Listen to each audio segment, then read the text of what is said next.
vídeo já vai começar, mas antes, não se esqueça de se inscrever neste canal e ativar as nossas notificações.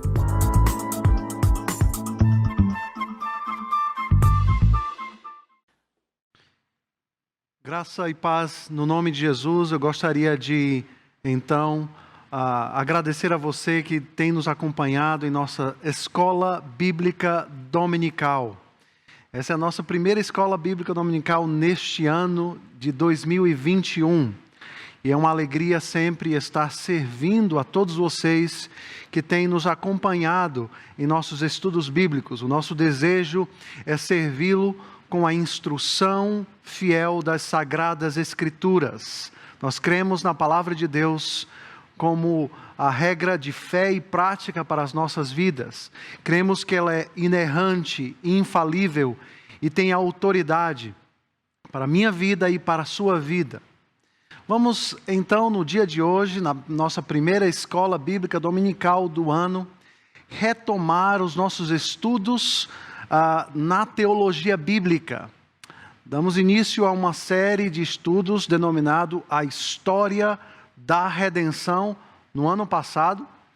E então chegamos à metade do nosso curso a respeito de como Deus, desde toda a eternidade, estabeleceu uma história. Começamos este curso, então, falando a respeito desta história. Mas antes de falar dessa história, fizemos uma pergunta: qual a sua história? Todos nós ouvimos histórias e gostamos de histórias. As crianças param para ouvir histórias. Jovens e adolescentes ficam assim como que capturados diante de uma boa história, de um bom comentário. Todos nós adultos temos as nossas histórias. Crescemos, chegamos à fase adulta e começamos a fazer perguntas a respeito da realidade da vida, do propósito, do significado. Qual o significado da minha história e da sua história? Foi bem neste ponto onde nós falamos que a história de cada um de nós, sejamos crianças, jovens, adolescentes, adultos, idosos, todas as nossas histórias estão dentro de uma grande história que chamamos a meta-história, ou a história mais importante na vida dos seres humanos. Essa história é contada pela Escritura Sagrada.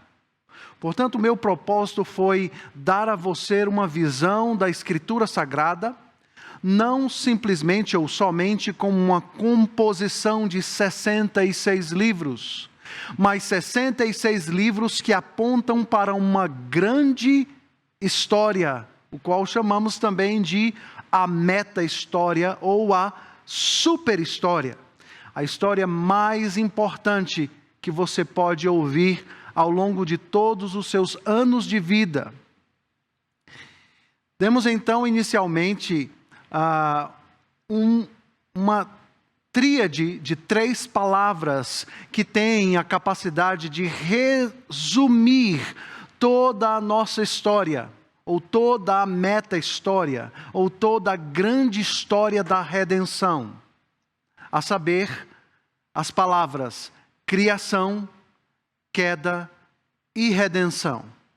Nessas 3 palavras nós podemos entender para onde a nossa história está indo, como ela se iniciou, o que aconteceu, as consequências e os efeitos desta queda na vida da humanidade desde então, desde aquilo que foi relatado no primeiro livro da Bíblia, e como essa história tem o seu ápice, o seu cume na pessoa e na obra de Jesus Cristo, e como a história está sendo conduzida para o seu término, o seu final, quando será então reestabelecida pela glória e pelo poder de Deus, um novo céu e uma nova terra, a igreja santa e imaculada, que fora comprada por precioso sangue na cruz do Calvário,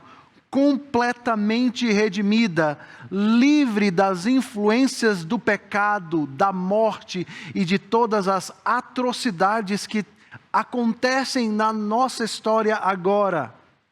Portanto, este tripé nos deu este primeiro vislumbre. Falamos que esse tripé também, criação, queda e redenção, nos ajuda a viver a nossa vida agora, a avaliar que nem todas as coisas funcionam ou devem funcionar perfeitamente. Não, absolutamente não. Desde que fomos expulsos do jardim do Éden, vivemos os efeitos e as consequências da entrada do pecado no mundo. Portanto, a realidade que vivemos, o mal que acontece sobre a face da terra, porque as pessoas morrem, porque eu e você sofremos, porque tantas pessoas enterraram seus entes queridos no ano passado, porque as coisas não funcionam da forma como nós esperamos que elas funcionem. O tripé criação, queda e redenção nos dá respostas a todos estes questionamentos, a todas essas perguntas. Portanto, lá nas nossas primeiras aulas da história da redenção, nós demos um quadro simples, dividido em 3 partes. A primeira parte, esboçada ou escrita ou falada pelo livro de Gênesis. Os 3 primeiros capítulos do primeiro livro da Bíblia nos informam como Deus, o Criador dos céus e da terra, trouxe à existência, se deu a revelar por meio da sua criação. Os céus proclamam a glória de Deus e anuncia as obras de sua mão. Os 3 primeiros capítulos de Gênesis, então, nos mostram o início desta história. Como o Deus eterno chamou à existência todas as coisas. Todo o universo foi criado pelo poder de suas palavras. Os nossos primeiros pais, Adão e Eva, aqueles que foram estabelecidos como vice-reis de toda a criação de Deus, eles foram colocados ali naquele jardim para um relacionamento de amor com o Deus Criador pactual glorioso. Quando nós nos referimos ao Deus Criador pactual glorioso, nos referimos de fato a um relacionamento de amor que foi estabelecido entre o Criador e a sua criação. Temos então o conhecimento de como os nossos primeiros pais se rebelaram e como esta lacuna entre Gênesis e Apocalipse nos revela o desenrolar desta revelação que podemos dizer a revelação progressiva de Deus dentro da história da redenção, ou dentro da história através do qual Ele está salvando, resgatando um povo eleito desde toda a eternidade, baseado em seu amor e soberania. E a terceira parte do quadro, então, a visão de João na ilha de Patmos, registrada no capítulo 21, quando João tem a visão do novo céu e da nova terra, e da igreja adornada, redimida, preparada para o grande encontro com o seu noivo, a saber, Jesus Cristo. João então registra a revelação dada a ele por Cristo, deste encontro triunfal, glorioso, num mundo onde não haverá mais pandemias, doenças, pecado, tristeza, lágrimas, porque as primeiras coisas passaram e eis que todas as coisas se fizeram novas. Na nossa segunda aula, nós então partimos de um panorama que começou ali no Gênesis e desemboca justamente no livro de Apocalipse, de como Deus ao longo da história está se revelando progressivamente. Notamos um tema em toda a Escritura, a saber, o templo como tema padrão dentro dessa história da redenção.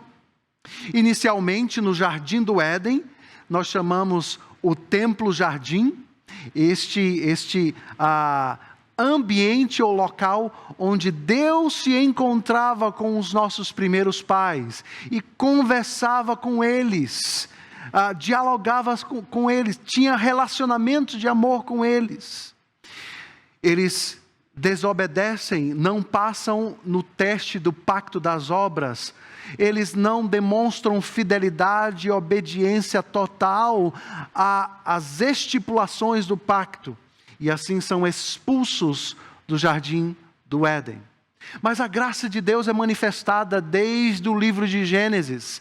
Deus vai ao encontro do homem pecador, e progressivamente ao longo da história da redenção, Deus está se revelando, inicialmente em pequenas manifestações em meio aos patriarcas. Deus faz uma aliança com Noé.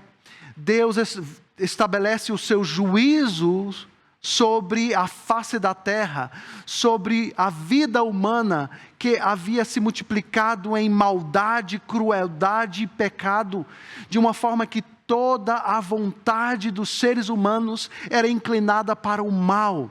Deus então ali decide trazer julgamento, e as águas do julgamento fazem desaparecer sobre a face da terra a vida humana, com a exceção de Noé e sua família. Nós vemos então ao longo de toda a história, Deus vindo ao encontro do homem, se revelando e estabelecendo com ele pactos. O tabernáculo lá no deserto, quando o povo de Israel é resgatado, retirado do Egito, Deus dá ordens detalhadas ao seu servo Moisés para construir o tabernáculo. Eis aí mais uma figura de um templo, de um local onde Deus era adorado, como figuras que apontavam para uma realidade espiritual futura. O sumo sacerdote, os sacerdotes, eles eram simplesmente sombras daquele que viria no futuro e se tornaria o nosso sumo sacerdote, a saber, aquele que se colocaria entre o Pai e o povo pecador, e pelo sacrifício de sua própria vida, obteria justiça e reconciliaria um povo pecador a Deus o Pai. No Novo Testamento nós vemos Cristo se referindo a Ele mesmo como templo. A igreja é chamada de habitação de Deus, ou habitação do Espírito Santo de Deus, até que em Apocalipse 21 nós vimos que Deus habita num novo céu e numa nova terra. Portanto, o tema templo dentro da história da redenção, o jardim-templo, o tabernáculo, o templo em Jerusalém, Jesus Cristo como o templo de Deus, ou a habitação de Deus sobre a face da terra, a igreja como habitação do Espírito Santo de Deus, ou o Espírito de Cristo, e a nova Jerusalém, onde Deus habitará no meio de um povo redimido, salvo pela obra perfeita de Cristo. Em nossa terceira parte, nós introduzimos a ideia do jardim à cidade santa, dando mais detalhes a respeito do tabernáculo como habitação de Deus e das conexões que existem entre o jardim do Éden, o tabernáculo erigido por Moisés lá no deserto, o templo construído por Salomão e Cristo. Em nossa quarta parte, nós começamos o tema a respeito da soberania de Deus que foi atacada e ameaçada por causa da rebelião que se instalou lá no início de todas as coisas, com a rebelião dos nossos primeiros pais. Adão e Eva, como vice-reis na criação de Deus, traem o seu Criador, quando são reprovados diante do pacto das obras. E o pacto das obras é estabelecido lá no Jardim do Éden, lá na criação de todas as coisas. Eles deveriam ser obedientes a Deus, o Criador. Eles deveriam ouvir a voz da revelação de Deus, e não a voz da revelação de Satanás, o diabo. Aquele anjo que caiu do seu estado original quando se rebelou contra o Criador dos céus e da terra. Na nossa última aula, introduzimos então o tema da teocracia de Israel, o governo de Deus. Falando que o Evangelho de Mateus nos introduz ao tema da realeza. Mateus se refere a Jesus como aquele que é o filho de Davi, ou filho do rei Davi. Em Jesus, então, o reino é inaugurado. A mensagem de João Batista, a mensagem de Jesus Cristo era uma: arrependei-vos, porque é chegado o reino de Deus. Cristo, então, demonstra a sua fidelidade total ao pacto, ao Deus Criador dos céus e da terra. Cristo, o Deus feito homem, como disse Paulo escrevendo a sua carta aos Colossenses no capítulo 1, no versículo 26, nele habita a plenitude da divindade. Cristo, então, obedece literalmente, cabalmente, completamente, plenamente a lei de Deus em sua vida e ministério. Ele então adquire esta autoridade que Mateus fala lá no capítulo 28, que a ele foi dado a autoridade nos céus e na terra. Jesus está assentado no trono de Deus, no trono, à destra do trono de Deus Pai, e reina pelos séculos dos séculos. Esta é a visão que impera na maioria dos círculos reformados, de um milênio inaugurado. Cristo já reina em seus aspectos invisíveis, e o reino de Deus avança sobre a face da terra, até que em sua segunda vinda, Ele, pelo poder da sua glória, julgará aqueles impenitentes que rejeitaram a soberania de Deus, dar glória ao Criador dos céus e da terra, e estabelecerá por sua glória o julgamento, o grande julgamento, e restaurará os céus e a terra, e viveremos e reinaremos com Ele por toda uma eternidade. Esta foi então a mensagem da nossa última aula, História da Redenção, parte 5. Hoje nós vamos iniciar um novo tema, mas antes de iniciar esse novo tema, eu gostaria que você fechasse seus olhos e juntos pudéssemos orar ao Senhor Deus. Oremos. Pai amado, te agradecemos por tão grandiosa e maravilhosa história, a história da redenção, a história mais importante que poderíamos ter acesso a ela. Ó Pai amado, que o Senhor abra o nosso coração e a nossa mente, para que nos próximos minutos possamos ser alimentados pela Tua Palavra, instruídos pela Tua Palavra, alertados por ela, possamos ser corrigidos, animados, encorajados, motivados, fortalecidos no Senhor. Essa é a nossa oração que fazemos no nome de Jesus. Amém. Dentro da história da redenção, devemos lidar com o fato de que existe um inimigo, Satanás, o diabo, ou a antiga serpente. E como dentro da história da redenção, nós temos acesso a respeito de como Satanás foi preso para que o reino de Deus e os eleitos de Deus pudessem ser alcançados e ele não pudesse então corromper e cegar completamente todos os seres humanos. E como as suas obras e como o descendente da mulher pisou sobre a cabeça da serpente e como ele será lançado no lago de fogo e enxofre no último dia. A Escritura Sagrada em Apocalipse nos mostra através da visão que João teve, a visão da nova Jerusalém que descia do céu. Mas antes de se referir à nova Jerusalém que descia do céu da parte de Deus, ele, no capítulo 20, versículos de 1 a 3, nos mostra a figura do dragão, a saber, Satanás, o diabo, a antiga serpente.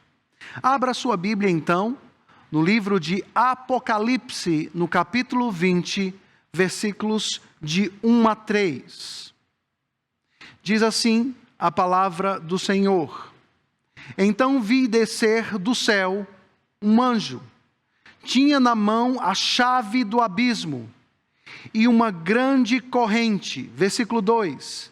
Ele segurou o dragão, a antiga serpente, que é o diabo, Satanás, e o prendeu por 1000 anos. Versículo 3.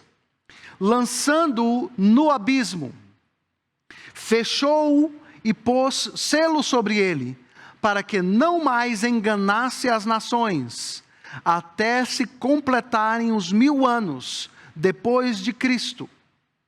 Depois disso, é necessário que ele seja solto por pouco tempo. Capítulo 20, agora dos versículos 7 até o versículo 10, Apocalipse 20, dos versículos 7 a 10, nos informam: Quando, porém, se completarem os 1000 anos, Satanás será solto da sua prisão e sairá a seduzir as nações que há nos 4 cantos da terra, Gog e Magog, a fim de reuni-las para a peleja. O número dessas é como a areia do mar. Marcharam então pela superfície da terra e sitiaram o acampamento dos santos, e a cidade querida desceu, porém, fogo do céu e os consumiu. O diabo, o sedutor deles, foi lançado para dentro do lago de fogo e enxofre, onde já se encontraram não só a besta, como também o falso profeta, e serão atormentados de dia e de noite pelos séculos dos séculos. Eis aí então a menção em Apocalipse capítulo 20, a respeito do dragão, da antiga serpente, o diabo, Satanás. Apesar da Bíblia afirmar de forma veemente que somente Deus possui toda a autoridade e poder sobre tudo e todos, ela também fala que Satanás tem domínio sobre o mundo em que vivemos. Apesar de que este controle está sendo progressivamente, gradativamente retirado das suas mãos, nós podemos sim afirmar pela Escritura Sagrada que ele é o governante deste mundo. Particularmente 3 passagens neotestamentárias nos transmitem que Satanás exerce uma autoridade, mesmo que restringida à soberania de Deus sobre a face da terra. Em 1 de João, no capítulo 5, versículo 18 e 19, nós podemos ler: Sabemos que todo aquele que é nascido de Deus não vive em pecado. Antes, aquele que nasceu de Deus o guarda, e o maligno não lhe toca. Sabemos que somos de Deus e que o mundo inteiro jaz no maligno. A expressão aqui de 1 de João, que todo mundo jaz no maligno, nos transmite esta autoridade ou este domínio que Satanás, a antiga serpente, tem sobre o mundo que está ao nosso redor. Portanto, o que esperar de um mundo que jaz no maligno, senão crueldade, maldade, arrogância e rebelião contra o Deus Altíssimo. Mas o Evangelho de João, em 3 instâncias, nos mostram também esta autoridade, ou este domínio, este governo de Satanás sobre o mundo atual. Vejamos então o Evangelho de João, no capítulo 12, no versículo 31. Evangelho de João, no capítulo 12, versículo 31, nos diz: não foi por minha causa, chegou o momento de ser julgado este mundo, e agora o seu príncipe será expulso. Veja o que Jesus, aquilo que João registra, fala a respeito de Satanás, o diabo, a antiga serpente, o príncipe deste mundo, este mundo que jaz no maligno. João capítulo 14, versículo 30, também nos dá esta mensagem. Evangelho de João 14, 30, diz o seguinte: já não falarei muito convosco, porque aí vem o príncipe do mundo, e ele nada tem em mim. Novamente Jesus se refere a Satanás como príncipe deste mundo, para nos afirmar que existe um governo, ou existe um domínio, ou uma certa restringida autoridade de Satanás sobre o mundo que jaz no maligno.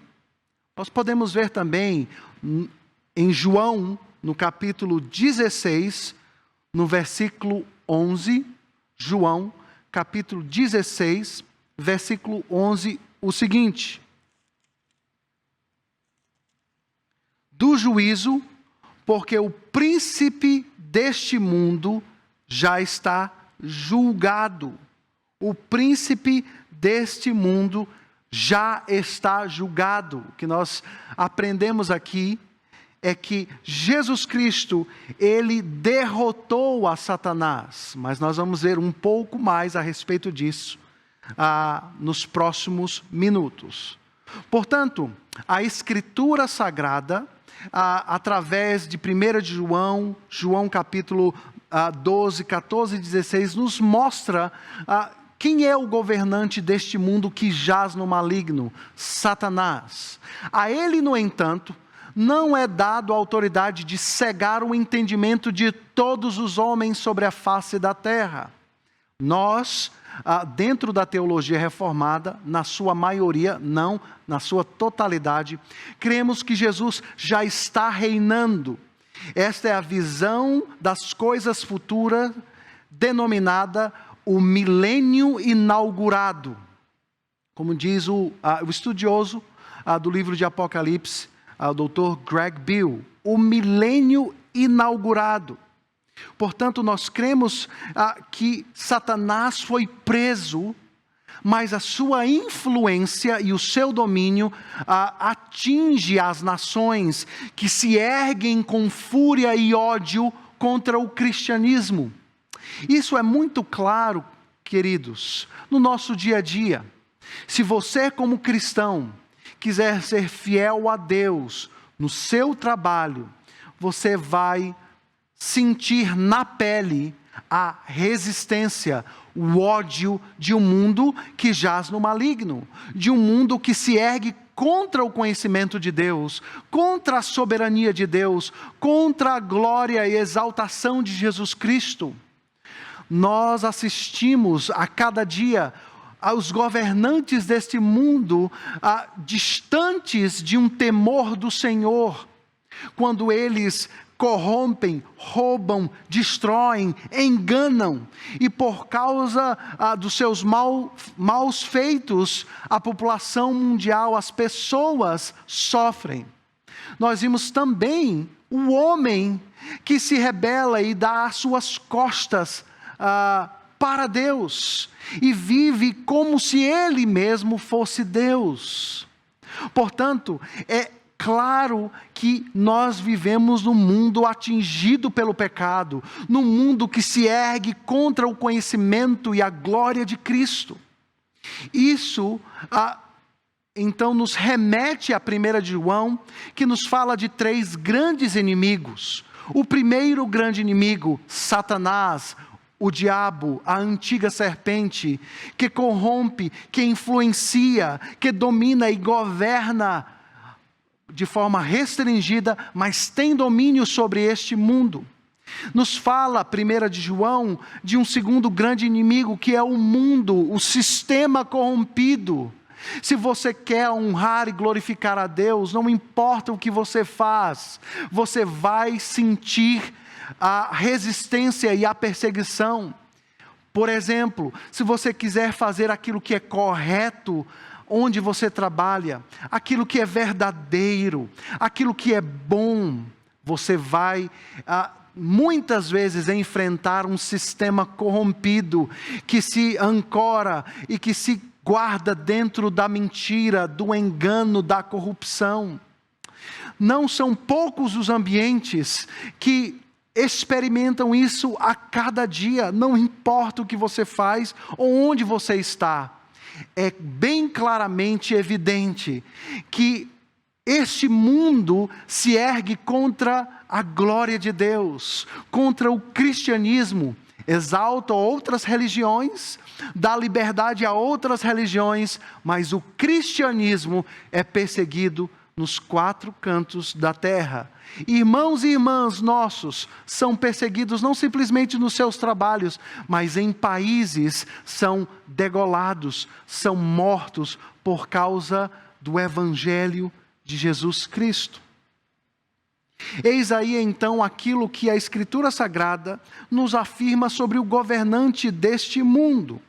Mas a sua pergunta pode ser: como nós podemos entender essa autoridade?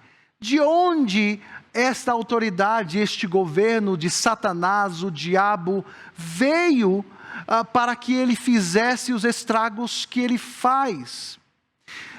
O terceiro grande inimigo que eu saltei é o velho homem, que ainda habita em nós, que nos inclina ao pecado. Esses 3 grandes inimigos então, o diabo, a antiga serpente, Satanás, o mundo que se ergue contra o conhecimento de Deus e o velho homem que ainda habita em nós. Se você é um cristão, confesso, se você crê em Jesus Cristo, você sabe da luta que nós travamos diariamente contra a presença do pecado. A obra de Cristo nos livrou da condenação do pecado, mas cada cristão, cada discípulo de Cristo ainda luta diariamente por causa da presença do pecado. Voltando à grande pergunta: de onde vem a autoridade ou o governo de Satanás sobre este mundo?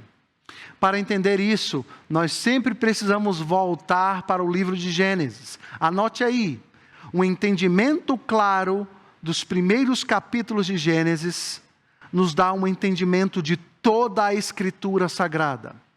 Mais particularmente, os 3 primeiros capítulos da Bíblia são fundamentais, essenciais, para se entender o todo da Escritura Sagrada.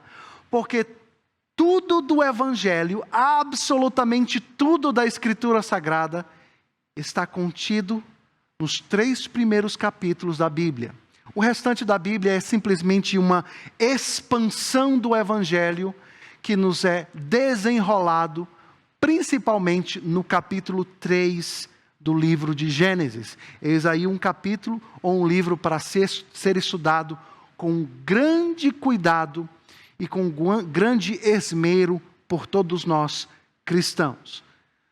Voltando ao livro de Gênesis então, para entender esta autoridade, o governo de Satanás, o diabo, a antiga serpente, nós temos a informação ali no livro de Gênesis que Deus havia dado autoridade aos nossos primeiros pais, Adão e Eva, para serem como os vice-reis ou um vice-gerente de toda a criação de Deus. Eles foram constituídos por Deus como sacerdotes, ou seja, aqueles que estavam diante de Deus, e eles seriam como que mediadores, aquelas figuras iniciais, aqueles representantes. Adão é o representante federal de toda uma raça humana. Paulo nos explica isso lá no capítulo 5 de Romanos, quando ele diz que toda a humanidade, desde o Éden até o último bebê que vai nascer, está sobre 2 guarda-chuvas, do primeiro Adão e do segundo Adão, a saber, Jesus Cristo. Nesses dois Adãos, digamos, estão aqueles que se rebelam contra Deus e permanecem em sua rebelião, e aqueles que se arrependeram dos seus pecados e creram em Jesus Cristo, a saber, o segundo Adão, que Paulo fala em 1 de Coríntios, se referindo a Jesus Cristo como o segundo Adão. Quando Adão e Eva, então, se rebelam contra Deus, o Criador pactual glorioso, eles se tornam escravos de Satanás, e assim concedem a autoridade que lhes foi dado por Deus a Satanás. Portanto, esta autoridade e governo sobre o mundo é concedido no fracasso dos nossos primeiros pais em serem fiéis ao pacto das obras. Em Jesus Cristo, isto é revertido, porque Ele cumpre o pacto das obras, Ele obedece à lei plenamente, e Ele se encontra num grande confronto cósmico com Satanás, o diabo, lá no deserto. Os nossos primeiros pais são testados, tentados num jardim do Éden.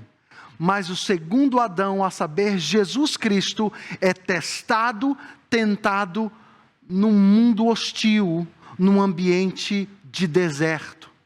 Mas diante das investidas de Satanás, que se ergue contra Deus, Jesus Cristo, Ele vence a prova, ao teste que lhe é dado ali no deserto. Gênesis capítulo 3, versículo 14 e 15, nos fala: Então o Senhor Deus disse à serpente: Visto que isso fizeste, maldita és entre todos os animais domésticos, e o és entre todos os animais selváticos. Rastejarás sobre o teu ventre e comerás pó todos os dias da tua vida. Porém inimizade entre ti e a mulher, entre a tua descendência e o seu descendente. Este te ferirá a cabeça e tu lhe ferirás o calcanhar. A partir de Gênesis 4, então, queridos, nós vemos ali 2 linhagens. E é importante entender isto, para entender este contexto da antiga serpente. Gênesis 4 introduz a linhagem de Caim, que mata o seu irmão Abel, e a linhagem de Sete, que irão se desenvolver ao longo de toda a história da redenção. O contraste entre as suas linhagens é marcante. Os seres humanos serão identificados pertencendo à linhagem ímpia da serpente ou à linhagem da mulher. Noé e Abraão aparecem como figuras muito importantes dentro desta linhagem de Sete. Através de Abraão, Deus promete abençoar todas as nações da terra. Sua bênção sobre Abraão inclui a promessa de um futuro descendente real, como está ali em Gênesis capítulo 22. Essa expectativa final é posta sobre o descendente real que virá da tribo de Judá e dos descendentes de Davi. Portanto, dentro dessas duas linhagens, a linhagem de Sete e a linhagem de Caim, está se estendendo sobre a face da terra e ao longo da história da redenção, estas duas famílias, aquela através do qual virá aquele que se sentará no trono por toda a eternidade, Jesus Cristo, e aqueles que se rebelam contra Deus desde o início de todas as coisas. Eis aí então a antiga serpente se infiltrando, enganando e se perpetuando ao longo de toda uma história. Mas a Bíblia nos fala da derrota de Satanás. O Novo Testamento apresenta Jesus Cristo como aquele que destrona Satanás. O confronto de Jesus com as forças demoníacas é descrito com bastante clareza nos evangelhos, com especial ênfase ao confronto cósmico que ele tem com Satanás lá no deserto. Vários textos do Novo Testamento, em Marcos, em Mateus, em Lucas, nos mostram este confronto, esta soberania de Deus sendo restituída pela obra perfeita de Jesus Cristo. Jesus tem autoridade sobre os demônios, e sobre a ordem da sua palavra, os demônios estremecem e são expulsos de pessoas que são atormentadas por demônios. Até mesmo uma legião, milhares de demônios, são expulsos com uma só palavra, porque Jesus é o reino de Deus sobre a face da terra. E Ele tem autoridade e poder para expulsar demônios, para curar pessoas doentes, para ressuscitar mortos. Mas o confronto final está na morte, na sua morte, a morte que nos é devida, não simplesmente a morte física, mas a morte espiritual, a saber, a separação eterna da bondade, da presença e da glória de Deus, é vencida na cruz do Calvário. Deus, a justiça de Deus é satisfeita no sacrifício do seu próprio Filho. E assim Mateus 28 nos revela: toda a autoridade no céu e na terra me foi dada. Como todos os evangelhos, o apóstolo Paulo reafirma a centralidade da cruz como meio pela qual Satanás foi derrotado. O autor de Hebreus observa no capítulo 2, versículo 14, o seguinte: visto, pois, que os filhos têm participação comum de carne e sangue, destes também ele igualmente participou, para que por sua morte destruísse aquele que tem o poder da morte, a saber, o diabo. Jesus Cristo, em sua morte e ressurreição, pisa na cabeça de Satanás, e ele é vitorioso sobre a antiga serpente, o diabo e Satanás, que tem os seus dias contados para ser lançado no lago de fogo e enxofre e ser atormentado pela presença justa de Deus por toda a eternidade, como nos diz o livro de Apocalipse. Portanto, nós servimos a um Deus ressurreto, Jesus Cristo, a um Deus vitorioso, Jesus Cristo. E em Cristo, por meio de Cristo, por causa de Cristo, eu e você podemos resistir ao diabo. Eis aqui então 5 princípios bíblicos que nos podem instruir na nossa luta em resistir o diabo, como diz lá em 1 de João. Resisti ao diabo e ele fugirá de vós.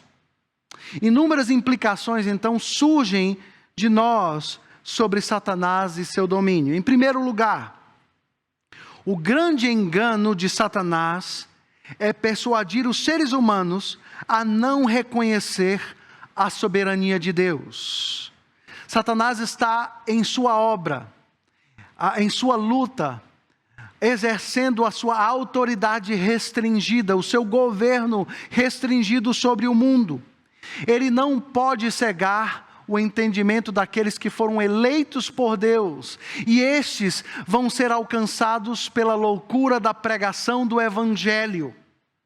Mas Satanás é capaz então de persuadir, de enganar, de cegar o entendimento dos homens, inclusive dos eleitos de Deus. Mas a obra do Espírito Santo vai fazer com que este engano e essa cegueira seja arrancada dos olhos daqueles que foram eleitos pelo Senhor.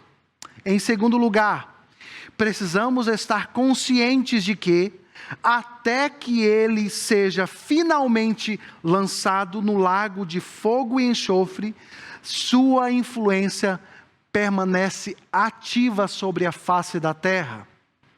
Um outro extremo é daqueles que acham que Satanás não tem mais nenhuma influência, que não existe um governo dele sobre um mundo que jaz no maligno. Um outro engano de Satanás é fazer com que parte dos cristãos vivam como se não existisse uma batalha espiritual que se trava a cada dia, dentro e fora da sua casa. As influências de Satanás, as artimanhas de Satanás, por trás dos governos, por trás dos relacionamentos, por trás da obra da igreja, tentando confundir, destruir, criar facções, divisões, fazer com que pessoas possam rejeitar a mensagem e a palavra de Deus, olhar para a Bíblia como um livro falível, cheio de erros, cheio de mitos, cheio de lendas. Satanás está por detrás dessas grandes teorias que são arquitetadas para roubar a autoridade, a suficiência das Escrituras Sagradas. Quando homens dão mais cartaz a filosofias humanas no trato da alma do que na Sagrada Escritura, quando pessoas são ludibriadas a crer que não existe Deus desde o início e que o universo foi criado por uma explosão, ideias, filosofias que se erguem contra o conhecimento de Deus, deve fazer com que eu e você, cristãos, servos de Deus, estejamos conscientes de uma guerra espiritual, de uma batalha espiritual. Em terceiro lugar, todos nós, como cristãos, estamos envolvidos numa luta espiritual. O governante deste mundo caído rejeita admitir a sua derrota, e ele vai tentar de tudo para afetar os seres humanos sobre a face da terra. Quarto lugar, nesta luta espiritual, Deus nos tem dado armas para combater o bom combate. Paulo, escrevendo à igreja de Éfeso, no capítulo 6, a partir do versículo 12 até o versículo 16, nos fala de armas espirituais.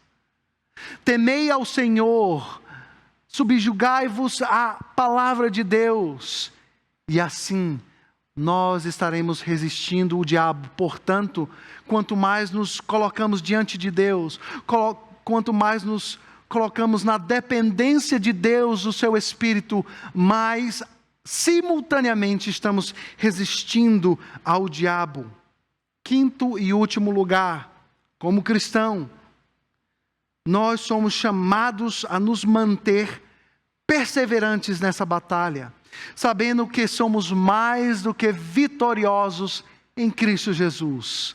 Aqueles que se mantêm firmes diante de Satanás, Deus promete uma maravilhosa herança. Abra aí a sua Bíblia em Apocalipse, capítulo 21, versículos de 5 a 7.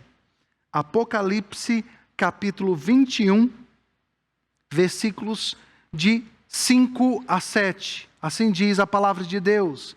E aquele que está sentado no trono disse: eis que faço nova todas as coisas. E acrescentou: escreve, porque estas palavras são fiéis e verdadeiras. Versículo 6. Disse-me ainda: tudo está feito. Eu sou o alfa e o ômega, o princípio e o fim. Eu, a quem tem sede, darei de graça da fonte da água da vida. Versículo 7. O vencedor herdará estas coisas, e eu lhe serei Deus, e ele me será filho. Eis aí o que a Escritura Sagrada nos ensina a respeito da derrota de Satanás e de como eu e você, como cristãos, devemos nos portar, entendendo que existe uma batalha, entendendo que somos mais do que vitoriosos em Cristo Jesus, entendendo que devemos orar e jejuar e depender de Deus, da sua palavra, da presença doce e poderosa de Cristo Jesus em todos os dias da nossa vida. Gostaria de terminar esse estudo bíblico com uma oração, encorajando a você que ao longo de todo este ano de 2021, estejamos utilizando-se dessas armas espirituais que a palavra de Deus nos informa, nos dá, relatadas por Paulo ali em Efésios capítulo 6, versículos de 12 até o versículo 18. Todos nós, com essas armas, podemos batalhar durante este ano. A guerra não acabou, queridos.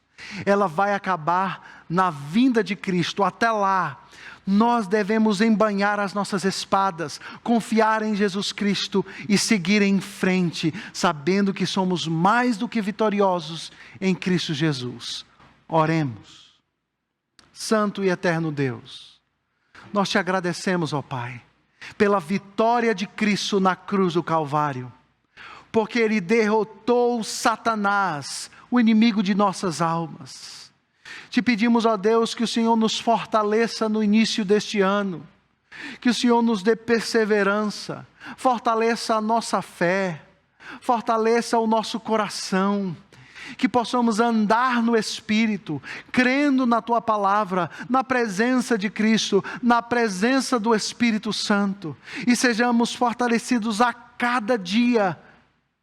Ó Deus, que possamos meditar nas Tuas promessas, na Tua Palavra, na Tua doce e poderosa presença. Abençoa-nos, ó Deus. Nós dependemos do Senhor para vivermos as nossas vidas diante de um mundo que jaz no maligno. Mas nós servimos a um Deus que é mais do que vencedor, que está sentado à destra do Teu trono, a saber, Jesus Cristo, o nosso Senhor e Salvador, no nome de quem oramos. Amém. Que Deus abençoe a sua vida profundamente. E até a nossa próxima escola dominical, às 17h40. Que Deus muito te abençoe.